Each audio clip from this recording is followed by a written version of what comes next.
Hello and welcome back our YouTube channel political science with smart study. और आज हम लोग करेंगे यूजीसी नेट पेपर 1 का एग्ज़ाम एनालिसिस। 6 जनवरी 2025 का जो पेपर हुआ था चैप्टर 2 में, उसका पार्ट 1 करेंगे। कई सारे क्वेश्चन हैं और इसका हम लोग करेंगे एक्सप्लेनेशन विथ, इससे ज़्यादा ज़्यादा आपको जानकारी इसकी हो सके। तो यहाँ पर रहेगा आपका PYQ प्लस आपका एक्सप्लेनेशन। डिटेल में होगा और थोड़ा टाइम लगेगा वीडियो में, बट आपके कई पार्ट्स में हो सकता है। उससे फ़ायदा ये रहेगा कि आपको क्वेश्चन के बारे में आसपास की सारी जानकारी आपको मिल जाएगी। और इसके साथ आप क्या करिए, टॉपिक को नोट करते जाना, ठीक है, अपने नोट्स में कि आगे क्वेश्चन कौन कौन से बन सकते हैं, ठीक है। तो हम लोग अपने स्टार्ट करते हैं एग्जाम एनालिसिस पेपर 2 का। तो हम लोगों ने क्या आपको नोट्स करना है, कॉन्सेप्ट प्लस क्वेश्चन टाइप, ठीक है। एंड नेक्स्ट क्वेश्चन किस हिसाब से बन सकता है इसके बारे में आपको बताएंगे, ठीक है। तो स्टार्ट करते हैं। और इसके साथ आप क्या करिए, आप वीडियो को शेयर भी करिए अपने दोस्तों के साथ में, जिनका उनका भी एनालिसिस पता चले कि कैसे क्वेश्चन पढ़ना था 6 जनवरी को पेपर 1 का। पेपर 2 का पॉलिटिकल साइंस का एग्जाम एनालिसिस हमारे चैनल पे प्लेलिस्ट में बना हुआ है, जिसको हम लोगों ने कवर करा दिया। इसकी PDF टेलीग्राम चैनल पर आपको मिल जाएगी, political science with smart study पे। तो ये हमारे यूट्यूब चैनल को आप सब्सक्राइब कर लीजिए, जिससे आपको नोटिफिकेशन मिले, और बेल आइकन जरूर दबा लीजिएगा, जिससे क्या है आपको time to time notification videos के मिलते रहें, ठीक है। और हमारी प्लेलिस्ट में आपको इसे मिल जाएगा, ठीक है, PYQ एनालिसिस, ठीक है। और हमारे प्रैक्टिस सेट भी चल रहे हैं, जिसको आप देख सकते हैं। पहला क्वेश्चन है, arrange the step of team pair solo strategy in the correct order में लगाना है। कि जो कहते हैं कि टीम होना चाहिए, पहले देख लीजिए, team pair and solo. Team बनाओ, फिर पेयरिंग करो, फिर सोलो स्ट्रेटजी क्या है, इसका सीक्वेंस आपको बताना था। Complete the task individually, select a topic या collaborative as a large team on a people problem, work on a similar problem in pairs. तो अगर इसका आंसर आप दें तो आप कमेंट सेक्शन में जरूर देते जाएं। इसका आंसर होगा आपका 1। कैसे, पहले तो एक सिलेक्ट अप टॉपिक कोई करेंगे, ठीक है। तो आप सोलो रणनीति, सबसे पहले आपको टॉपिक पता होना चाहिए। फिर सेकंड है आपका कि कोलैबोरेट करना है as a large team on a problem. तो select topic, collaborate as a large team on problem. And D है आपका work on a similar problem in pairs. And A, complete the task individually. क्या होता है कि जब आप कुछ काम को टास्क इंडिविजुअल क्यों कर रहे हैं, क्योंकि उसकी टीम पेयर सोलो स्ट्रेटजी ये कहलाती है, ठीक है। तो select topic, work as large team, work is pair and work individually. Teaching aptitude का ये आपका सवाल था, क्वेश्चन था। और इसमें जो टॉपिक था वो था आपका ग्रुप टीचिंग, मतलब या कह सकते हैं ग्रुप लर्निंग के हिसाब से समझ सकते हैं। स्ट्रेटजी है ये हमारी सीखने की तरीके में। इसके बारे में थोड़ा सा मैंने एक कॉम्प्रिहेंसिव बनाने की कोशिश की है, जिससे आपको समझ में आए कि टीम पेयर सोलो स्ट्रेटजी क्या होती है। एक क्वेश्चन आपका 5-10 मिनट ले सकता है, कोई क्वेश्चन कम भी लेगा, बट आपको काफ़ी हद तक क्लियर होने की चांसेस ज़्यादा रहेंगे। 4 स्टेप पेयर स्ट्रेटजी है, लर्न लाइक अ प्रो। कैसे, पहले तो हम लोग करते हैं सिलेक्टेड टॉपिक को थिंक करें इसके ले वर्ड्स की। मैंने एक एग्जांपल सेट करने की कोशिश की, जिससे आपकी 3-4 चीज़ें क्लियर हो सकें। ले वेगार्ड्स की जो हमारे थिंकर हैं वो सोशल लर्निंग थ्योरी पे काम करते हैं, ठीक है। तो ये आपका एक टॉपिक हो गया। आप हमारे चैनल पे जाके टीचिंग एप्टीट्यूड के हमारे लेक्चर हम बने हुए हैं प्लेलिस्ट में, उसमें आप देखना मैंने वेगार्ड्स की थ्योरी कराई थी, सोशल लर्निंग थ्योरी। इसका की आइडिया क्या कहता है कि learning start in a social environment where knowledge is shared. Example करते हैं हमको ये, imagine you are learning the solar system, the teacher introduce the topic and everyone get excited. हमें टॉपिक स्टार्टिंग करने से पहले सोलर सिस्टम के बारे में बताया गया क्लास में, तो आपने उसके बारे में अनुभव करना स्टार्ट किया, ठीक है। फिर सेकंड था कि work as a large team, कैसे थिंकर, इसके जॉन डे भी एक्सपोनेंशियल लर्निंग की बात करते हैं। ये भी हमारे बहुत में थिंकर इनसे क्वेश्चन बन चुके हैं पहले भी। ये आइडिया इनका है लर्निंग बाई डूइंग और discussion and team work enhance understanding, ठीक है। Example, the whole class discuss planet, their size, their distance from the sun के बारे में हम लोग बात करते हैं एक टीम में, ठीक है। तो पहले हम लोगों ने सोलर सिस्टम को एक जाना, टीचर ने बताया, उसके बाद हम लोगों ने work as a large team के रूप में किया। इसके बारे में आगे हम लोग थर्ड जाएंगे, वर्क इन पेयर में काम करेंगे, ठीक है। सोक्रेटिव इसके थिंक कर सकते हैं, सोक्रेटिव मेथड करेंगे कैसे, क्वेश्चन एवरीथिंग करेगा, discuss and argue with a partner to refine ideas. हम लोग अपने जो सहपाठी जैसे हम लोग पेयर बनाएंगे उससे हम लोग बातचीत करेंगे, इसके बारे में समझेंगे। एग्जाम्पल इसका दिया, you and your partner compare Jupiter and Jupiter के बारे में और सतुरन के बारे में समझेंगे, कौन सा मून के पास में ज़्यादातर है, ठीक है। वर्क इंडिविजुअली करेंगे, थिंकरेंस के जीन पे आ जाए। कॉग्निटिव डेवलपमेंट, मैंने क्वेश्चन में 4 और क्वेश्चन जोड़ रखे हैं। कॉग्निटिव डेवलपमेंट के बारे में जीन पे से बात करते हैं, और उसका कीवर्ड है move from independent to dependence. Independence जाना, master the concept alone, now you will draw the level the solar system on your own, और अपने आप अनुसार सोलर सिस्टम को बना सकते हैं।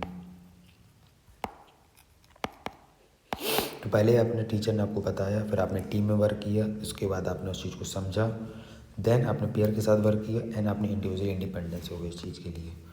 तो क्यों करना चाहिए उपयोग, why use team pair solo strategy, increase करता है कोलैबोरेटिव लर्निंग को, ठीक है। पहला ये आगे क्वेश्चन आपके बन सकते हैं मल्टीपल स्टेटमेंट में, बिल्ड क्रिटिकल थिंकिंग स्किल्स के बारे में, boost confidence to solve problem alone and make learning fun and interactive बनाने के लिए कोशिश की जाती है। तो इसलिए हम उपयोग करते हैं इसको। और क्विक रिकैप कर देता हूँ मैं आपका। रिगार्ड्स की, start with the team, learn socially, John Dewey engage, discuss in pairs, सुकराट थिंक डीपली, आस्क क्वेश्चन करना, एंड जीन पियाजे नाउ डू अलोन करना। रिगार्ड्स की, जॉन डेवी हो गए, सोक्रेटिव हो गए, पियाजे हो गए, ठीक है। तो learning, team work, discussion and solo mastery, ठीक है। तो इसका एक लर्निंग प्रोसेस रहता है। पहले तो उन्होंने टीम बनानी, देन आपने डिस्कशन किया पेयर के साथ, है सोलो स्ट्रेटजी हो गया, ठीक है। ये आपको ध्यान रखना है। हम लोग नेक्स्ट क्वेश्चन की तरफ बढ़ते हैं। ये क्वेश्चन आपको क्लियर हुआ तो कमेंट सेक्शन में बताना कि पहले क्वेश्चन की आपको एक्सप्लेनेशन कैसे है। थोड़ा हो सकता है क्योंकि ये टॉपिक कुछ न्यू इंट्रोड्यूस हुए हैं इस बार टीचिंग एप्टीट्यूड में, तो इसके लिए हम लोग अलग से एक वीडियो बनाएंगे सेपरेट। बट अभी हम लोग एग्जाम का एनालिसिस कर रहे हैं। कुछ क्वेश्चन के जो आंसर हैं वो NTA नहीं दिए हैं, तो उस पर हम लोग कुछ नहीं करेंगे। जहाँ मुझे नॉलेज नहीं ज़्यादा मिली है जिस विषय पर एक्सप्लेनेशन, जिसका मुझे डेटा मिला है कि हाँ यहाँ से क्वेश्चन बना है, तो मैंने उसका डिटेल डाला है। सेकंड क्वेश्चन था कि रीड द पैसेज करना था आपको। एक था therefore is the name of it the tower called Babel because the lord did the confound the language of all the earth. इसलिए इसका टावर का नाम बाबेल रखा गया क्योंकि प्रभु ने वहाँ सारी पृथ्वी की भाषा में गड़बड़ी पैदा कर दी थी। एक कोई स्टेटमेंट दिया है, ये हमारा लॉजिकल रीजनिंग से। पहले तो आप लिख लीजिए क्वेश्चन कहाँ से है, लॉजिकल रीजनिंग से। इसमें इसलिए पूछा है कि हमारा बेसिक पार्ट जब हम लोग पढ़ते हैं कि स्टेटमेंट बेस्ड आर्गूमेंट प्रपोजिशंस पढ़ते हैं, उसके विषय से पूछा है question. It is an argument, it is an explanation, therefore is an conclusion, indicator in the context. In the context D number statement है, in the context because indicates that what follow will explain the giving of the name Babel. The clause is not a promise. इसके बारे में जो answer दिया है वो दो दिया एंटी ने, ठीक है, बी और डी, ई, बी डी और ई। इसलिए इसका टावर का नाम बाबेल का क्योंकि प्रभु ने वहाँ सारी पृथ्वी की भाषा में गड़बड़ी पैदा कर दी थी। ये आपका स्टेटमेंट है, ठीक है। इन कह सकते हैं आपका पैसेज है ये, ठीक है। दो मुख्य भाग है इसमें, तो इसका नाम बेबेल रखा गया, ये एक निष्कर्ष नहीं है बल्कि एक स्पष्टीकरण है। देखिए इसका नाम बेबेल, ये वाला जो पार्ट है मैं आपको लगा देता हूँ, दो कलर में कर देता हूँ। दैट्स इज अ स्पष्टीकरण, ठीक है, क्योंकि ये एन में भी नहीं है, ठीक है, क्योंकि प्रभु ने वहाँ सारी पृथ्वी की भाषा में गड़बड़ कर दी है, उस नामकरण की व्याख्या कर रहा है,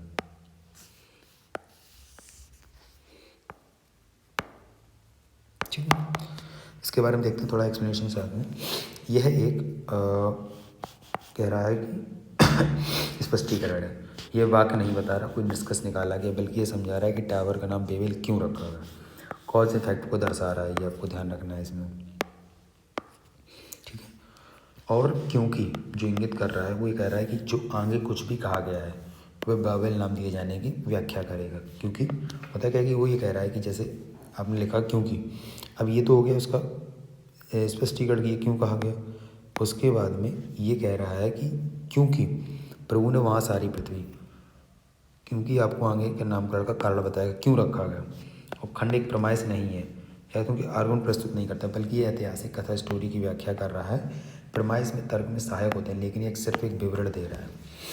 इसलिए इसका टावर का नाम बेबेल रखा गया क्योंकि प्रभु ने वहाँ सारी पृथ्वी की भाषा में गड़बड़ी पैदा कर दी थी। इस प्रकार से ये स्पष्टीकरण है, क्योंकि इंगित कर रहा है जो कुछ कहा गया है वह बेबेल नाम जाने की व्याख्या की गई है, और यह एक प्रमाइस नहीं है, ठीक है, ये मतलब आर्गूमेंट नहीं है। गलत दावे कौन कौन से हैं, यह एक आर्गूमेंट है तर्क में क्या होता है, निष्कर्ष और आधार होते हैं, ठीक है, यानी प्रमाइस एंड कंक्लूजन होते हैं। ये सिर्फ एक घटना की व्याख्या कर रहा है, ठीक है, कोई तर्क नहीं है इसमें। कह सकते हैं कि इसमें आर्गूमेंट आप किसी से नहीं कर रहे हैं, ठीक है, और इसलिए निष्कर्ष यानी कंक्लूजन इंडिकेटर कर रहा है।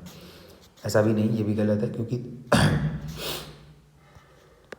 आमतौर पर देयरफॉर एक निष्कर्ष संकेतक में हो सकता है, लेकिन इस संदर्भ में यह सिर्फ एक कारण बताने के लिए इस्तेमाल हुआ है, ठीक है। इसका कारण परिणाम संबंध को स्पष्ट करने के लिए हुआ है, ना किसी औपचारिक तर्क के निष्कर्ष के रूप में किया गया है। तो अगर क्वेश्चन को आप डिटेल समझना चाहें तो एक बार मैं आपको दोबारा ले चलता हूँ क्वेश्चन पे। उसमें ये कहा गया कि यह एक स्पष्टीकरण एक्सप्लेन कर रहा है किसी चीज़ को, ठीक है। पहली बात तो देयरफॉर हम लोग कह देते हैं कि ऐसा होना चाहिए, पर ऐसा नहीं था, क्योंकि यहाँ पे जो इंगित कर रहा था वो कर रहा था आगे जो कुछ भी कहा गया है बस नाम को बदल दिए जाने की व्याख्या की गई है। यहाँ पे सिर्फ सिंगल सी बात हो रही है, और यह खंड एक आधार नहीं है, क्योंकि ये कोई कह सकते हैं कि प्रमाइस कैसे होगा, जो हमारे पीपीसी कल्चर ही यहाँ कुछ नहीं ऐसा बना है। तो दैट्स द इजी कि आपको ई अगर रिमूव करते तो यहाँ से दो नहीं ई नहीं सॉरी सी से निष्कर्ष नहीं, संदर्भ में इंडिकेटर इन द कॉन्टेक्स्ट नहीं कर रहा है, ठीक है। तो आपको ध्यान रखना है। अगर इसके बारे में आपको सही से पढ़ना है तो आपको लॉजिकल रीजनिंग का बेसिक पढ़ना पड़ेगा, ठीक है। आर्गूमेंट, पीपीसी कल्चर क्या रहता है, एंड स्टेटमेंट कैसे होते हैं, ट्रू फॉल्स में क्या आता है, कैसे आप निकायत करेंगे, ये सब चीज़ें, ठीक है। नेक्स्ट क्वेश्चन है, which of the following help to improve communication. Communication को इम्प्रूव करने के लिए क्या क्या चाहिए होता है। Ignoring the opinion of others, comprehension and coding, clarifying the purpose of the message, identify the needs of the receiver, ignoring the feeling of the receiver. तो अगर आप इसको एलिमिनेट भी करते तो भी आपका हो जाता।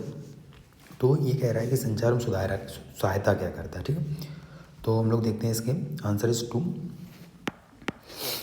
आप कैसे समझते हैं, इसको समझने की कोशिश करते हैं। कम्युनिकेशन को बेहतर बनाने वाले तत्व कौन कौन से हो सकते हैं। इसमें तो एक आपको हो सकता है कॉम्प्रिहेंशन इनकोडिंग की जाए, ठीक है। BCD था, ये था C एंड D, ठीक है। कॉम्प्रिहेंशन इनकोडिंग की जाए, संदेश को उस तरह से प्रस्तुत करना चाहिए कि वह स्पष्ट और आसानी से समझने योग्य हो। उदाहरण के लिए सरल भाषा, स्पष्ट शब्द और सही टोन का उपयोग करना। अच्छा, मैंने इसका टॉपिक नहीं बताया, कम्युनिकेशन का टॉपिक हो गया, ये तो सभी समझ में आ गया होगा। तो हम लोगों ने टीचिंग कर लिया एक क्वेश्चन, उसके बाद एक कर लिया LR का यानी कि लॉजिकल रीजनिंग का, एक कम्युनिकेशन का कर रहे हैं। तो आप देखिए, ऐसा सीधे समझते हैं कि अगर आपको कम्युनिकेशन किसी से करना है, अगर मुझे आपसे कम्युनिकेशन करना है, मैं क्या करूँगा कि बहुत सारी चीज़ों को रखूँगा। जैसे सरल भाषा, यानी कि मैंने अगर मैं लिख नहीं पा रहा था स्क्रीन पे तो मैंने एक्सप्लेनेशन ऐड कर दी उसकी, एंड दैट आपने स्पष्ट शब्दों में सारा लिख दिया, अक्षर हिंदी इंग्लिश में कर दिए सारे, मतलब इंग्लिश एंड हिंदी ट्रांसलेशन। तो इस तरीके से मैं करूँगा, इसे कहते हैं कॉम्प्रिहेंसिव चीज़ें करना। फिर सेकंड, सदस्यों के उद्देश्य को स्पष्ट करना, clarifying the purpose of the message. संचार का उद्देश्य पर्पज स्पष्ट होना चाहिए पहली बात, ताकि संदेश सही ढंग से ग्रहण किया जा सके। अगर मैंने आपको क्वेश्चन बताया ही नहीं सही से या समझाया ही नहीं तो ये जो कम्युनिकेशन था वो हमारा आपका टूट जाता है। यदि कोई मैनेजर टीम को कार्य सौंप रहा है, उदाहरण मैंने दिया है, तो उस कार्य की समय सीमा, आवश्यकताओं और अपेक्षाओं को स्पष्ट रूप से बताना चाहिए। अगर आपने कोई ऐसा हुआ है तो आपको बताना चाहिए, ठीक है। D कह रहा है कि प्राप्तकर्ता की आवश्यकताओं को पहचान करना, identifying the needs of the receiver. जैसे कोई चीज़ कह सकते हैं कि जो रिसीवर कर रहा है चीज़ें, तो उसकी पृष्ठभूमि, आवश्यकताओं और रुचियों को ध्यान में रखना चाहिए। उदाहरण, शिक्षक को छात्रों की समझ के स्तर को ध्यान में रखकर पढ़ाना चाहिए। अब इसका उपयोग कैसे होता है कि अगर मैं मान लेते हैं UGC नेट का जो एग्ज़ाम एनालिसिस करा रहा हूँ और मैं किसी इंटर के या फिर इंटरमीडिएट के या फिर हाई स्कूल के बच्चों को अगर यही चीज़ मैं दिखाऊँगा वीडियो, तो कैसे मैं समझ पाऊँगा। या मैं जो पढ़ा रहा हूँ वो MA BA के बच्चों को पढ़ा रहा हूँ या किसी भी बच्चे को, तो उस हिसाब से पढ़ाना चाहिए। पता तो होना चाहिए क्या उसका बैकग्राउंड है, कैसे मुझे पढ़ाना है, उसकी प्रीवियस नॉलेज कितनी है। तो ये कह सकते हैं कि कम्युनिकेशन, अगर आप टीचिंग को साथ लेके पढ़ेंगे तो आपके क्वेश्चन काफ़ी हद तक सॉल्व होने की ज़्यादा चांसेस रहते हैं, ठीक है। तो आप इसको नोट कर सकते हैं कि कौन कौन से थे। तो आप डायरेक्टली टॉपिक लिख सकते हैं कॉम्प्रिहेंसिव इनकोडिंग में, clarifying the purpose of the message and identifying the needs of the receiver. गलत कौन कौन से थे, जो संचार में सुधार नहीं करते, वो दूसरे के विचारों पर ध्यान नहीं देते। ये तो पहली गलत हो जाता है, ठीक है। कैसे होगा, अगर आप कर ही नहीं रहे हैं किसी के तो आप कैसे समझेंगे। अनदेखा कर देंगे तो संचार में बाधा उत्पन्न हो जाएगी, ठीक है, बैरियर आ जाएंगे। प्राप्तकर्ता के मनोभावों की अपेक्षा कर देना, ignoring the feeling of the receiver. आप जो व्यक्ति की अगर फीलिंग रिसीव समझेंगे नहीं तो कैसे काम चलेगा। टीचर नहीं समझेगा क्लास में क्या चल रहा क्या नहीं चल रहा, तो कैसे समझेगा। संचार में सहानुभूति महत्वपूर्ण होती है, एम्पैथी जिसे कहते हैं हम लोग। और यदि आप प्राप्तकर्ता की भावनाओं का अनदेखा करेंगे तो संवाद प्रभावी नहीं हो और गलत फहमियाँ बढ़ सकती हैं। तो आपको ध्यान रखना है इस चीज़ के बारे में, ठीक है। नेक्स्ट क्वेश्चन पढ़ते हैं। शिक्षा को सीखने के लिए और वीडियो बनाने के लिए यानी कि कौन से उपकरण अधिक उपयुक्त होते हैं। Which of the following tools are more suitable for creating videos for teaching and learning. ये टॉपिक आपका 2023-24 ट्रेंडिंग टॉपिक रहा है, मतलब कह सकते हैं सॉफ्टवेयर से रिलेटेड वाला। अब इसका रीज़न है डिजिटल मीडिया का इतना उदय हो जाना, मतलब चीज़ों के बारे में जानकारी होना। अगर आप टीचर बनने जा रहे हैं तो आपकी सारी कह सकते हैं जानकारी होनी चाहिए सॉफ्टवेयर के बारे में। Kahoot, Edpuzzle, Screencast O Matic, MindMeister, Jamboard. तो इसका आंसर आपका होगा बी एंड सी। कैसे जानते हैं, मैंने एक्सप्लेनेशन काफ़ी हद तक की, कुछ जगह हिंदी नहीं हो पाई है तो मैं आपको समझा देता हूँ। बेस्ट टूल होते हैं कौन कौन से, देखिए काहूट। पहला काहूट जो गलत हुआ उसका कारण क्या था कि क्यों जाना जाता है, ये जाना जाता है interactive quiz based learning platform के लिए। तो हमें चाहिए था creating teaching and learning videos के लिए, तो ये आपका होगा नहीं। Kahoot is a great for assessment, ये आपको आगे नोट कर लेना है कि आपकी किस टूल के बेसिक। अगर काहूट पूछा जाएगा तो quiz based learning game platform के रूप में एक बार आता है ये। Gamified learning but does not support direct video interaction, creation के लिए सपोर्ट डायरेक्टली नहीं करता है, बट आपका ये क्विज के लिए आपका काम करेगा। ठीक है,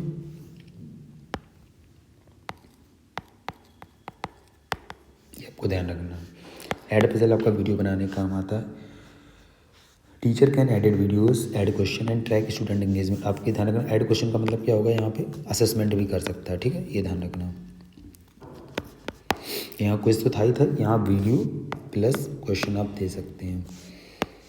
थर्ड स्क्रीन कास्टोमैटिक। अब स्क्रीन कास्टोमैटिक से कुछ आप कर सकते थे, हिंट ले सकते थे कि screen recording and video editing tool के लिए काम आता है। ठीक है, ideal for recording lectures, tutorials and explainer video जो हमारी होती हैं वो आप स्क्रीन कास्टोमैटिक पे बना सकते हैं। तो अभी खुद टूल भी यूज कर सकते हैं। तो मैंने आपको काहूट बता दिया जो गेम बेस्ड लर्निंग प्लेटफॉर्म है। ऐड पजल आपका वीडियो प्लस क्वेश्चन साथ चला सकते हैं आप उसके। एंड स्क्रीन कास्टोमैटिक आपका होता है screen recording and video editing tool, और इसका उपयोग होता है रिकॉर्डिंग लेक्चर के लिए, ट्यूटोरियल्स के लिए एंड एक्सप्लेनर वीडियोज़ के लिए। तो आपके 3 सॉफ्टवेयर हो गए।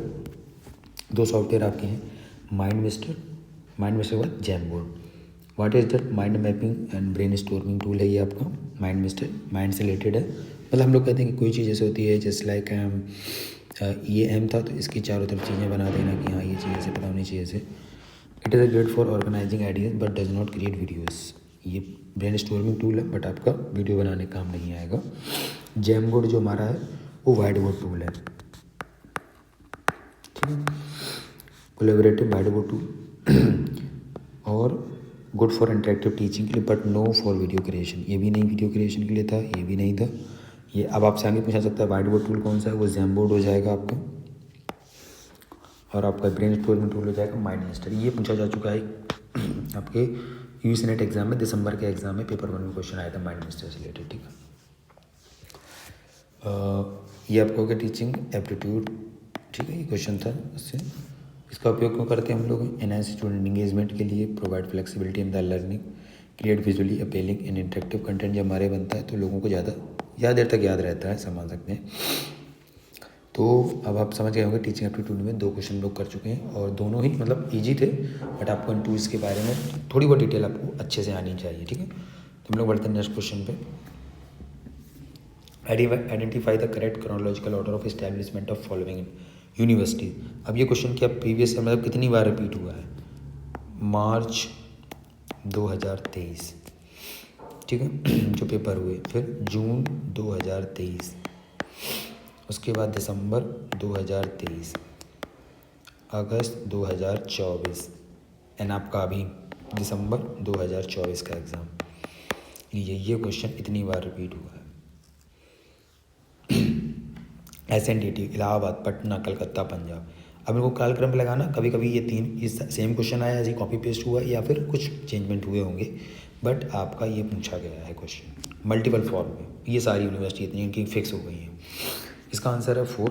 आइए समझते हैं कैसे। इसका आपको मैं टॉपिक बता देता हूँ, हायर एजुकेशन। यूनिट नंबर है आपकी 10। ठीक है, देखते हैं इसके बारे में। आप इसको नोट्स में जरूर ऐड कर लें और उसको याद कर लें कि कौन सी यूनिवर्सिटी कहाँ बनी थी। ठीक है, कलकत्ता यूनिवर्सिटी 1857 में बनती है, जिसको कोलकाता वेस्ट बंगाल में करंटली है। Punjab university 1882, Lahore now in Chandigarh in India, Lahore में थी उसमें बट अब चंडीगढ़ में है इसमें। इलाहाबाद यूनिवर्सिटी 1887, इलाहाबाद प्रयागराज उत्तर प्रदेश, ये उत्तर प्रदेश की यूनिवर्सिटी हो गई।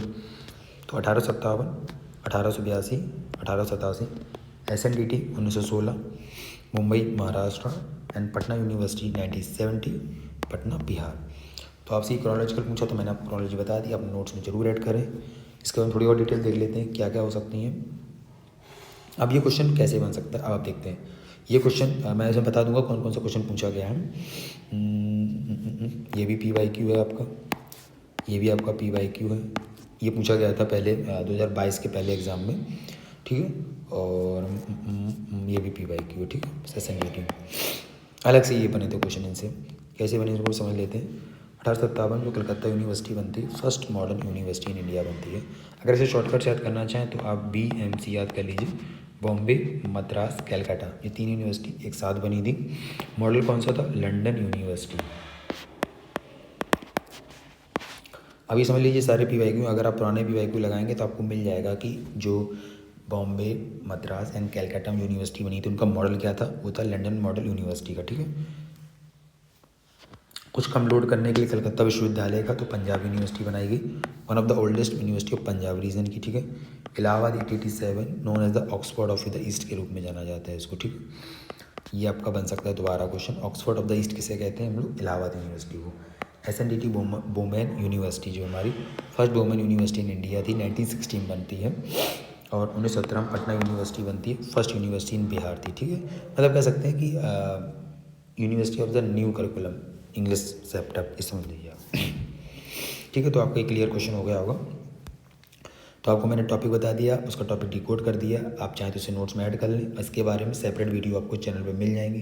टीचिंग अप टू डेट को तो सारी लगभग मैंने वीडियो बना रखी हैं। इससे पहले क्वेश्चन किया था हम लोगों ने सॉफ्टवेयर से, सॉफ्टवेयर रिलेटेड भी हमारी चैनल पर वीडियो पड़ी हुई है, आप जाके देख सकते हैं उसको। अगला next question, one of the major barrier to organizational communication is, संगठनात्मक संचार में जो संगठन का संचार होता है उसमें बाधाएं कौन कौन सी हैं। सिमेंटिक डिस्टॉर्शन हो जाना, इनएफेक्टिव डाउनवर्ड कम्युनिकेशन, इमीडिएट फीडबैक, या फ्लेक्सिबल ह्यूमन एनवायरनमेंट का हो जाना। तो आंसर इज 1 आपका। जो सिमेंटिक डिस्टॉर्शन होता है ना शब्द का, उसकी दिक्कत हो जाती है। तो मेजर बैरियर कौन कौन से, तो थोड़ा सा हम लोगों ने इसको एक्सप्लेनेशन के साथ समझने की कोशिश करते हैं। कम्युनिकेशन आपका टॉपिक कह सकते हैं यूनिट हो जाएगी, यूनिट नंबर 4 होगी, ठीक है। मैं तो ऐसे कोई यूनिट नहीं डिवाइड किया, बट आप अपने कम्युनिकेशन में जरूर ऐड कर लें इसको। व्हाट इज ऑर्गेनाइजेशनल कम्युनिकेशन, संगठनात्मक संचार क्या है, देखते हैं। Organizational communication refer to the exchange of information within a company among employees, management and external stakeholder. होता ये है कि किसी संगठन की जब हम लोग बातचीत करते हैं, कि जो संगठन का संचार होता है उसमें हमारे कर्मचारी, मैनेजमेंट यानी प्रबंधन, बाहरी हितधारक जो हमारे होते हैं, एक्सटर्नल स्टेक होल्डर के बीच जानकारी के आदान प्रदान को संदर्भित करता है। यानी कि ये अगर एक प्रकार से कोई है चीज़, तो यहाँ पे आपके हो गए कर्मचारी, फिर प्रबंधन और कुछ बाहरी लोग भी हो जाएंगे, और ये हमारी सारी बातचीत हो रही है, ठीक है, कम्युनिकेशन हो रहा है। तो इसको हम लोग कहेंगे संवाद संचार। इसमें क्या होना चाहिए, clear communication is a crucial for the efficiency, productivity and success of an organization. स्पष्ट संचार संगठन की कुशलता, उत्पादकता और सफलता के लिए अत्यंत महत्वपूर्ण होता है ये। तो कह सकते हैं कि अगर आप किसी ऑर्गेनाइजेशन में या विद्यालय में हैं, तो आपका अगर ऑर्गेनाइजेशन अच्छा नहीं है तो बेसिकली समस्याएं बनी रहेंगी हमेशा। तो ये एक परिभाषा थी, बेसिक सबको पता होती है, पर मैंने ऐड करने की कोशिश की। अगर किसी को नहीं पता है तो आप ऐड कर सकते हैं अपने नोट्स में। आइए समझते हैं इसके बारे में। मेजर बैरियर कौन कौन से होते हैं, सिमेंटिक डिस्टॉर्शन से, ठीक है। अब मैंने सिमेंटिक डिस्टॉर्शन के थोड़े से अंदर से जाके देखा, क्योंकि आगे क्वेश्चन इससे भी अंदर बन सकता है। तो semantic distortion occurs when the intended message is misunderstood due to language related issue. Semantic distortion जब होता है जब संदेश को भाषा संबंधी समस्याओं को गलत समझा जाता है। और उसके कारण क्या क्या हैं कि हम लोग गलत क्यों समझते हैं। जागरण टेक्निकल टर्म्स, तकनीकी शब्दावली यूज करना ज़्यादा, यानी एम्प्लॉयज़ में नॉट अंडरस्टैंड कॉम्प्लेक्स वर्ड को। यानी कि अगर कोई आपसे शब्द कह दिया स्पेशली कोई कह सकते हैं ईमेल, ऐसा कुछ स्पेशली शब्द कहा, तो आप उसे समझ नहीं आ रहा एम्प्लॉय को, तो ये तो एक डिस्टॉर्शन हो गया कि पता ही नहीं चला उसने क्या कहा मैनेजर ने इसके लिए। तो ये हो सकता है एक प्रॉब्लम। कल्चर का डिफरेंस हो जाना, different meaning in different context, सांस्कृतिक विविधता अलग अलग संदर्भों में संदर्भ के, जैसे कि कुछ शब्द ऐसे हैं पंजाब में अलग तरीके से कहे जाते हैं, गुजरात में अलग तरीके से कहे जाते हैं, या कह सकते हैं बंगाल अलग तरीके से कहे जाते हैं, दिल्ली में अलग तरीके से कहे जाते हैं। तो ये कल्चर का भी डिफरेंस हो सकता है, कुछ बहुत आपने कुछ कहा, हमने कुछ समझा, तो ये डिस्टॉर्शन रहेगा सिमेंटिक का। एम्बिगुअस लैंग्वेज हो जाना, अस्पष्ट भाषा का होना, कैसे unclear word lead to misinterpretation, अस्पष्ट भाषा अनिश्चित शब्दों से गलतफहमी हो सकती है। जैसे लाइक अगर मैंने कोई शब्द कहा अपनी मतलब अभी वीडियो में और इसका अगर यहाँ ना लिखा हो तो आप उसका अर्थ कुछ और निकाल देते हैं। मतलब हो सकता है आपका कल्चर हो या फिर अब मैंने कुछ ऐसा शब्द कह दिया एम्बिगियस जो आपको नहीं समझ में आ रहा है, तो ये समस्याएँ रहती हैं। और इमोशनल टोन का हो जाना, word can be misread due to the speaker's tone, भावनात्मक स्वर होते हैं, बोलने के तरीके के कारण शब्दों को गलत तरीके से समझा जा सकता है। कह सकते हैं कि किसी के भाव में कुछ और था, बात आप कुछ और समझे, तो दैट्स सिमेंटिक डिस्टॉर्शन टाइप्स। आप इतना ना जाएँ तो इतना समझ लें जागरण टैक्निकल टर्म होते हैं, ठीक है। मैं हाईलाइट कर देता हूँ क्या क्या हो सकता है आपको याद करने के लिए बेसिक में कौन कौन से उसके अंदर होते हैं। जागरण टेक्निकल टर्म, कल्चर का इंडिफरेंस होना, एम्बिगुअस लैंग्वेज हो जाना एंड इमोशनल टोन का होना, ये आपके मेजर बैरियर्स हैं, ठीक है। तो और बढ़ते हैं। अब जैसे एग्जांपल मैंने ऐड किया इसमें कि मैनेजर कहता है कि we need to improve our KPI, आपको KPI पे इम्प्रूव करना है। एम्प्लॉय क्या सोचता है, मतलब कि what is KPI, how do I improve it, मतलब उसके समझ में नहीं आया KPI कैसे सुधारूँ। अब क्या था कि KPI क्या कुछ सिंपल यूज़ कर लेते, use simple clear and concise language for effective communication. आपको अगर कोई स्पेशल नई चीज़ें यूज करें तो आप सिंपल से बता दीजिए। तो ये था कि ऑर्गेनाइजेशन, अगर आप पेपर 2 में पढ़ते होंगे पब्लिक एडमिनिस्ट्रेशन, तो वहाँ चेस्टर बर्नार्ड एक थिंकर आते हैं, इन्होंने औपचारिक संगठन के बारे में बात की। अगर आप पढ़ेंगे तो देखेंगे कि ऑर्गेनाइजेशन बेसिस पूरा डिटेल में दिया है, उन्होंने बताया था कि कैसे एक ऑर्गेनाइजेशन में चीज़ें बनती हैं या फिर आप कैसे बढ़ा सकते हैं प्रोडक्टिविटी को। तो ये समझ लीजिए उदाहरण अपने दिमाग में रखिए कि आपको कोई शब्द ऐसा कह दिया KPI, आपको अब बताया KPI आपको पता नहीं, तो ये चीज़ें आपको समझ के रखनी है, ठीक है। एक और स्लाइड मैंने ऐड करवा इसमें की है कि आपको समझ सके कि कैसे इसका हमें सोल्यूशन देखना है। ये क्वेश्चन थे ना, उसके बारे में थोड़ा देखते हैं। बैरियर है सिमेंटिक डिस्टॉर्शन, ठीक है।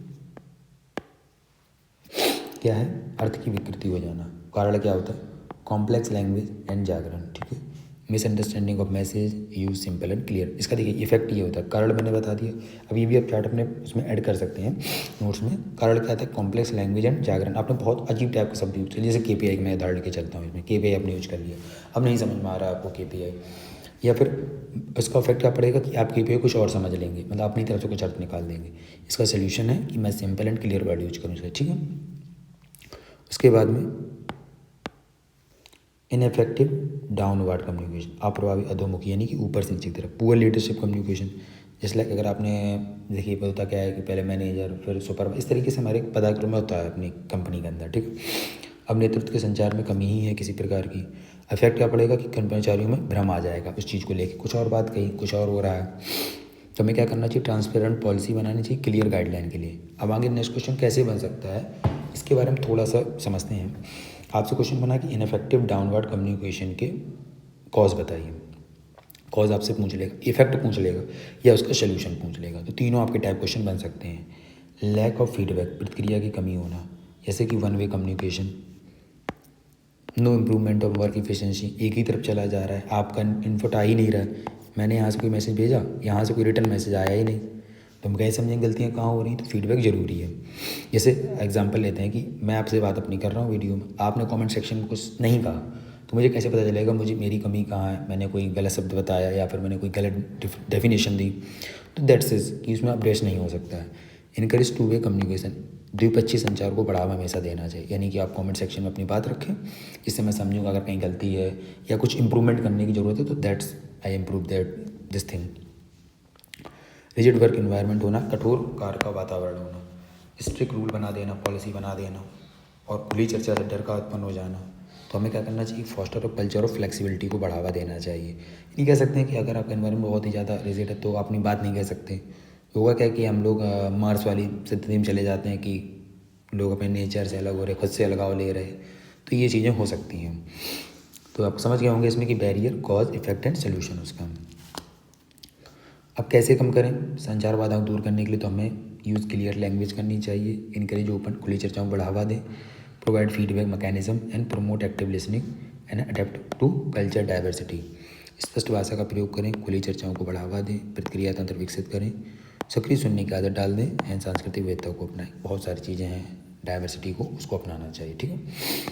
बढ़ते हैं नेक्स्ट क्वेश्चन पे। In the context of digital communication which of the following are example of simplex type of communication. हमसे पूछा है कि सिंप्लेक्स टाइप्स ऑफ कम्युनिकेशन में कौन कौन से आते हैं। डिजिटल यानी कि radio transmission, television transmission, computer से प्रिंटर का संचार, कीबोर्ड से कंप्यूटर संचार एंड वॉकी टॉकी संचार पूछा है। इसका आंसर है 2 यानी ABCD। यहीं आपका वॉकी टॉकी नहीं होगा, बाकी दोनों हैं। 2 नंबर का ऑप्शन आपका सही रहेगा। और आप वीडियो पर मतलब देखते रहिए, तो आप ज़रूर बताना अगर वीडियो में आपको कोई सोल्यूशन देना हो हमने मतलब सजेशन का, तो ज़रूर दीजिएगा। और वीडियो बताना आपको कैसी लगी, और लोग अपने दोस्तों के साथ ज़रूर शेयर करना। Simplex type of communication in digital concept, ठीक है, कॉन्टेक्स्ट में। What is the simplex communication, क्या होता है सिंप्लेक्स? ये क्या होता है, हम लोग सिंप्लेक्स समझ सकते हैं कि हम लोग ICT में पढ़ते हैं सिंप्लेक्स, हाफ डुप्लेक्स और फुल डुप्लेक्स, ठीक है। तो सिंप्लेक्स जो होता है वो एक तरफा संचार प्रणाली होती है जिसमें डेटा केवल एक दिशा में प्रवाहित होता है और रिसीवर से कोई प्रतिक्रिया नहीं मिलती, मतलब कहने का अर्थ। अभी देखिए कम्युनिकेशन का टॉपिक हो गया, ठीक है। पहली बात तो ये आप नोट कर लेंगे, ये जाएगा सिर्फ 1 flow only, no 2 way interaction, ठीक है। और हम लोग रिसीवर से कोई जानकारी नहीं ले सकते, ठीक है। तो ये इस तरीके से सिंप्लेक्स, हाफ डुप्लेक्स में आधी आधी जानकारी हुई और फुल डुप्लेक्स में करंटली मतलब एक दूसरे से बात। मैंने आगे टाइप सारे ऐड कर दिए, आप देखते जाइए धीरे धीरे वीडियो को। एग्जाम्पल ऑफ सिंप्लेक्स कम्युनिकेशन, देखिए मैंने टाइप दिए हैं सारे। Radio transmission, television, computer to printer, keyboard to computer and walkie talkie. Direction of data flow क्या करता है, सिंपलेक्स और नॉट, ये एग्जाम्पल उसका क्या है, तो आप ये बिल्कुल याद कर लेना। रेडियो का ट्रांसमिशन होता है, 1 वे ब्रॉडकास्ट होता है, ठीक है, क्योंकि एक तरफ चल रहा है, सिंप्लेक्स में आएगा FM और रेडियो, ठीक है। टेलीविज़न का ट्रांसमिशन 1 वे, TV रिसीव करती है सिग्नल को, simplex in watching TV shows. Computer to printer 1 way, computer send printer prints, then simplex. Printing के डॉक्यूमेंट, क्या प्रिंटर कंप्यूटर को दे सकता है डाटा? नहीं दे सकता है, ना वो कुछ कमांड दे सकता है। Keyboard to computer 1 way, keyboard send inputs, simplex typing on a computer, ठीक है। तो आप समझ सकते हैं हम लोग टाइपिंग कर रहे हैं तो उस चीज़ की हो गई। And walkie talkie 2 way alternating transmission करना। अब वॉकी टॉकी में क्या होता है, इसे क्या कहते हैं हम लोग, हाफ डुप्लेक्स कहते हैं, इसको हम लोग कहते हैं half duplex, walkie talkie conversion. अब देखिए मैंने बताया कि अगर कोई चीज़ एक ही तरफ से आ रही है, जब रिसीवर नहीं दे रहा है, तो कह सकते हैं कि सिंप्लेक्स हो गया, एक सिंपल सी परिभाषा। उसके सारे मैंने उदाहरण आपको दे दिए, तो आप ये टॉपिक अपने नेट कर लीजिए एड्स में, नोट्स में। अब वॉकी टॉकी कैसे काम करता है, जब आपने अगर नहीं सामने देखा तो आपने फिल्म में देखा होगा, जो हमारे कह सकते हैं कि बेस में जो हमारे आर्मी जो रहते हैं लोग, वॉकी टॉकी का उपयोग करते हैं अधिकतर। तो उसमें क्या होता है कि आप एक समय पर कोई बात कहते हैं तो पर दूसरे उसको बाद में बोलना पड़ता है। बेसिकली एक टाइम पे दोनों ये सब कम्युनिकेशन नहीं उसमें करते हैं, तो हमारा हाफ डुप्लेक्स होता है, ठीक है। ध्यान रखना आपको पड़ेगा। टाइप्स कौन कौन से होते हैं सिंप्लेक्स में, आपके रेडियो हो गए, टेलीविज़न हो गया, computer to printer and keyboard to computer. तो आपको ध्यान रखना आगे अगर क्वेश्चन ऐसा बने तो आपका गलत ना हो। हाफ डुप्लेक्स में आपका वॉकी टॉकी हो जाएगा and push to talk system होता है। अगर आपने कंपनी में देखा हो पुश से आप किसी से बात कर सकते हैं, तो वो भी एक समय पे एक ही व्यक्ति बोलता है उसमें, ठीक है। तो ये आपको ध्यान रखना है। और फुल डुप्लेक्स में आपके होते हैं 2 वे साइमल्टेनियसली, मतलब कह सकते हैं इसको कहते हैं करंटली बिल्कुल लाइव, जैसे वीडियो कॉल हो जाती है, हम अपने सामने बात करते, तो दैट्स अ फुल डुप्लेक्स हो सकता था। तो फ़ोन कॉल्स आपकी इसमें उदाहरण है, वीडियो कॉन्फ्रेंसिंग हो गया, इंटरनेट कम्युनिकेशन हो गया। तो मैं आपको एक सिंपल सा मतलब एक चार्ट बना देता हूँ, इससे आपको समझ में आ जाएगा। सिंप्लेक्स, हाफ डुप्लेक्स और full duplex.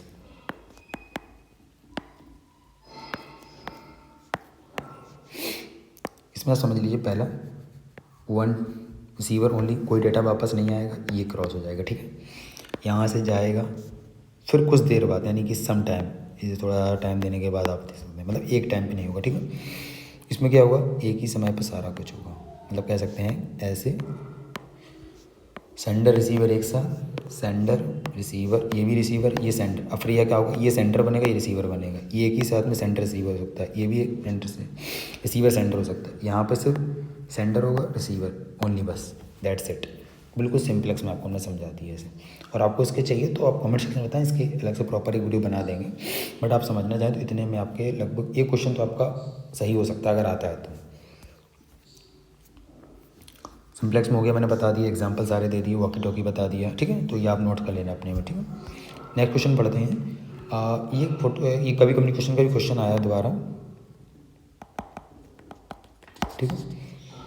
Photo journalist, photo पत्रकार, पैरोडी, नकल, आमूल परिवर्तनवादी पाठ और सोप ओपेरा। कह सकते हैं कि इसका जो टॉपिक अगर हम लोग ढूंढना चाहें थोड़ा सा, तो मास कम्युनिकेशन में ये चीज़ें ज़्यादातर आती हैं, क्योंकि हम लोग ब्रॉड वे में इसको देख रहे हैं। तो फोटो जर्नलिस्ट, पैरोडी और इनके बारे में आपसे पूछा है कि इनका विवरण, मतलब कह सकते हैं डिस्क्रिप्शन, या इनको कैसे समझेंगे। तो इसका आंसर आपका है 4। एक्सप्लेनेशन मैंने ऐड कर दी, वो आपको पता ही कि मैंने लगभग क्वेश्चनों में धीरे धीरे ऐड करते जा रहा हूँ। तो फोटो जर्नलिस्ट किसे कहते हैं? तो जो फ्रीलांसर होते हैं, फोटोग्राफर हु परस्यू सेलिब्रिटी, इसे कहते हैं पेपरेजी। पेपरेजी भी फोटो पत्रकारों में शामिल होते हैं, जो मशहूर हस्तियों की तस्वीरों के लिए काम करते हैं। अगर आपने यूट्यूब कभी इतना ज़्यादा देखते होंगे तो आपको पता होगा, इंस्टा वगैरह पे तो जो सेलिब्रिटी जब कहीं निकलते हैं, जिम से निकले, मॉल से निकले, गाड़ी से निकले, तो फ़ोटो लेते रहते हैं। उन्हीं को हम लोग कहते हैं फ़ोटो जर्नलिस्ट, स्पेशली उनके लिए। और पेपरेजी तो उनका ऊपर नाम ही है, जो फ़ोटो खींचते हैं। तो मशहूर हस्तियों की तस्वीरें जो खींचते हैं, फ़ोटो जर्नलिस्ट होगा। ठीक है, फ्रीलांसिंग करना। बट इस हम लोग पेपरेजी भी एक क्वेश्चन बना था अभी जैसे ऐसी वाले एग्जाम में, तो आपको याद रखना। पैरोडी जब हम लोग नकल किसी की फन ऑफ सम में इनडायरेक्टली निकालते हैं। पैरोडी हास्य और व्यंग्य का एक रूप है जिसमें किसी व्यक्ति, विचार या कला रूप की नकल करके मजाक उड़ाया जाता है।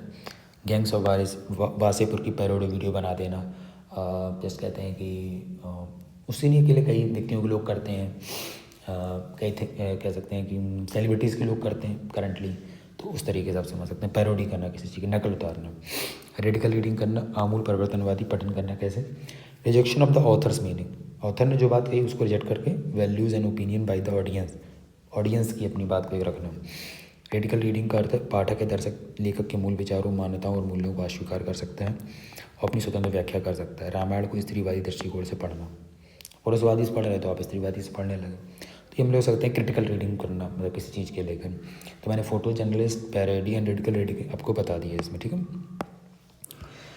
सोप ओपेरा किसे कहते हैं? सोप ओपेरा सीरियल ड्रामा जेनरे होता है, इसे कहते हैं हम लोग धारावाहिक।